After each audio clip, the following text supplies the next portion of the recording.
Hola, buenas tardes. Después de nuestro último vídeo ya han pasado más de 6 meses y queríamos hacer un segundo vídeo con un balance sobre el primer cuatrimestre y su repercusión en las clases.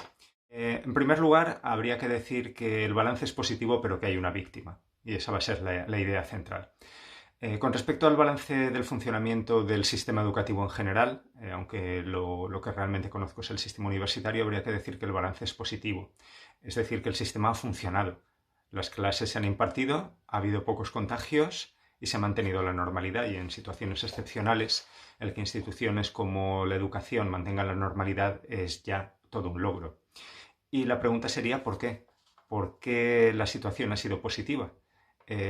Pues gracias al trabajo de los responsables. ¿Quiénes han sido esos responsables? Pues han sido los directores de los colegios, de los institutos, los equipos de dirección, los profesores y los alumnos. Recordemos que durante el verano se les encargó a los directores de los centros establecer planes de evacuación, medidas de higiene, organización de clases y de horarios y protocolos de actuación para el COVID, que quizá es una tarea para la que no están preparados. Y de hecho, en su momento hubo dimisiones de directores de centros porque consideraban que se les estaba asignando una tarea que no era la suya y que implicaba una responsabilidad que les excedía. Además de todo esto, de todo este trabajo previo de planificación que no hemos visto en otros ámbitos, hay que destacar la actitud responsable tanto de profesores como alumnos. En concreto, en las facultades ha habido un trabajo sobre protocolos de actuación en el que han estado muy implicados tanto los equipos rectorales como los equipos decanales. Y eso ha supuesto una tarea de organización ingente, pero que ha sido una tarea que se ha hecho en silencio y que ha funcionado. Claro, ¿cómo se ha producido esto? Es decir, ¿cómo le ha llegado a educación esta tarea? Pues a través de la vía habitual con la que la administración se comunica con educación, que consiste en que el Ministerio de Sanidad, en este caso, pero podría haber sido el de Educación para nuevos planes o cualquier ministerio, da una guía con una serie de consejos no vinculantes. Eso se transmite a las comunidades autónomas y las comunidades autónomas crean unos protocolos y se traspasa la responsabilidad a los centros. Y en los centros hay una serie de personas que asumen en la práctica toda la responsabilidad organizativa. Esto es normal, cada vez que ha habido un cambio en los planes de estudio en educación hemos funcionado así, es decir, el Ministerio ha escrito unas directrices, un libro blanco, como se llame, ha pasado la pelota a las comunidades autónomas han pasado la pelota a las universidades y las universidades han pasado la pelota a los departamentos. Y llega un momento en el que toda esa reglamentación tiene que ser desarrollada por un grupo muy reducido de personas que se cargan de toda la responsabilidad, que vuelven a ser los héroes de voluntad unamunianos. Porque, como podemos ver, nada ha cambiado y siguen siendo unas pocas personas las que se encargan de esto. En el sentido que decía Rocabarea de que en España ha habido una clase media que se ha encargado en momentos históricos muy determinados de asumir una serie de responsabilidades que otras instituciones más altas no han asumido. Así que, por un lado, este es un balance positivo. En este dibujo, en este balance tan positivo que ha pasado desapercibido para toda la sociedad, por el que no se va a aplaudir a los profesores, por el que no se va a aplaudir a los centros, porque consiste simplemente en que las clases se siguen desarrollando y que no hay contagios en las aulas, o hay pocos contagios en las aulas, hay solo una única víctima. Y esa víctima es la sospechosa habitual de siempre, que es la calidad educativa. A pesar del esfuerzo de los docentes, porque me consta que muchos docentes están desalentados porque no consiguen tener los mismos resultados que otros años, claro, porque las condiciones han cambiado. Y vamos a explicar un poco en qué consisten esas condiciones para que se entienda por qué la calidad de la enseñanza tiene que ser una víctima con estas condiciones. Por un lado están las condiciones físicas. En las aulas, en invierno, ha hecho frío. Los alumnos han tenido que abrigarse, las ventanas han estado abiertas. Los profesores han estado siempre dudando en si abrir las ventanas, si no abrir las ventanas, cómo tenía que circular el aire, hasta dónde tenía que circular, pero eso es un elemento añadido.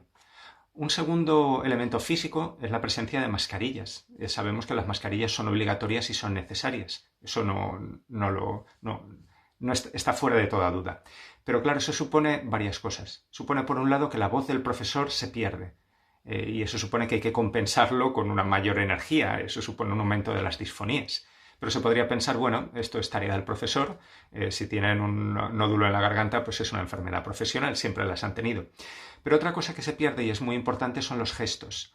Los gestos tanto del profesor como los gestos de los alumnos, puesto que los profesores nos basamos en los gestos de los alumnos para saber cómo funciona la clase, para saber si las explicaciones están siendo seguidas, para saber quién está con nosotros, para saber cuál es la dinámica de los grupos. Y todo esto es una información muy importante que se pierde. Y se pierde la expresividad por parte del profesor, y eso lo notan los alumnos en la explicación, y se pierden las marcas de atención por parte de los alumnos, y eso lo nota el profesor. Así que todo esto lo que hace es que se pierda esa conexión que suele haber en las clases y que se da a través de estos elementos no verbales que son básicos. Por otro lado, hay una separación física. Los grupos se dividen por la mitad y esto influye de forma esencial en la interacción, en las interacciones de los estudiantes, tanto sean niños como adolescentes como los adultos en la universidad, puesto que una de las tareas de la educación consiste en la socialización, y la socialización en determinadas etapas es esencial. ¿Y eso qué supone? Eso supone un problema en la marcha del grupo. Supone un problema en la motivación. Muchos profesores me han comentado que los alumnos no están motivados. Claro, ¿cómo van a estar motivados? Las condiciones físicas son una traba, y una traba esencial, una traba importante, que no hay que disminuir. Además de eso, no solo es que los grupos se dividan por la mitad, sino que la mitad del grupo está conectado virtualmente. Y se suele pensar pues, que esta es una operación automática y que no supone nada, y que simplemente para el profesor lo único que implica es apretar un botón. Por un lado, el profesor tiene que estar atendiendo a dos grupos distintos. Un grupo en clase que puede hacer una serie de preguntas y un grupo en casa que hace otra serie de preguntas mediante un sistema informático al que hay que atender al mismo tiempo que hay que atender a los alumnos. Pero además, como hay que conectar todo el sistema informático, se reduce el tiempo que hay en las aulas. Entre el tiempo para desinfección y el tiempo de conexión se pierde una cantidad importante del tiempo de las aulas. ¿Eso qué supone? Eso supone una merma del trabajo en la materia, una merma del tiempo que se tiene para trabajar no solo los temas, sino también la materia. ¿Eso qué quiere decir? Que los temarios no se pueden completar, o no se pueden completar de la misma manera. ¿Y esto en qué influye? Esto influye en la calidad de la enseñanza. ¿Y cuál va a ser el efecto que va a tener esta merma? Pues va a tener un efecto a largo plazo en al menos dos promociones de alumnos.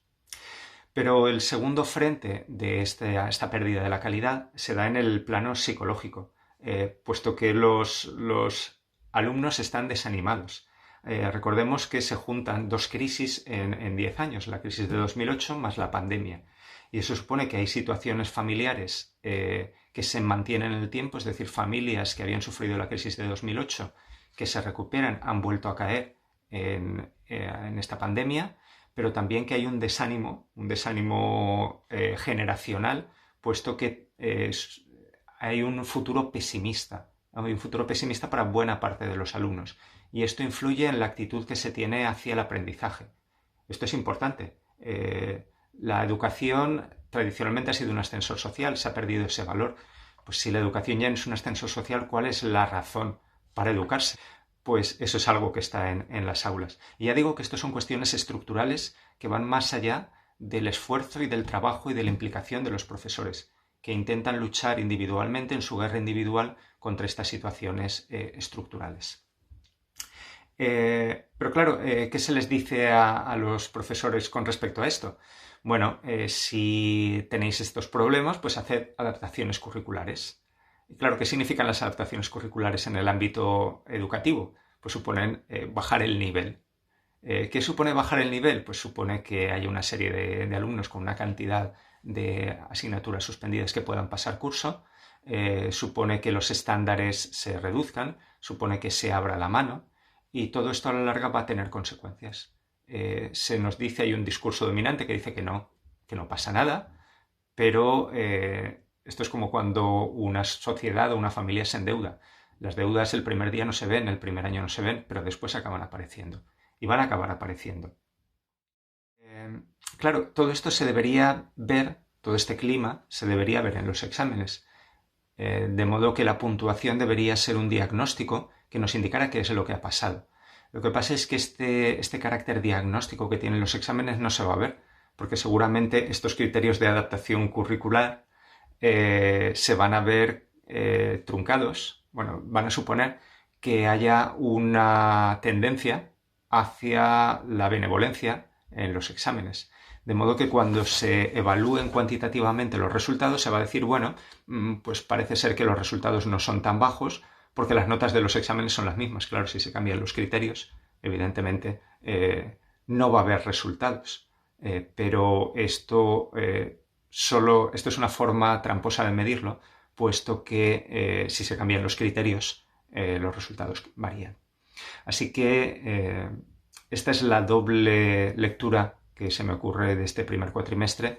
Por un lado, esa normalidad institucional que es excepcional, conseguida a través del esfuerzo, de muchos esfuerzos individuales, tanto de profesores como alumnos, y de las personas que en el ámbito más cercano se encargan de organizar. Y por otro lado, un gran problema institucional que tiene que ver con la calidad de la enseñanza, que se oculta porque, bueno, no está en la agenda.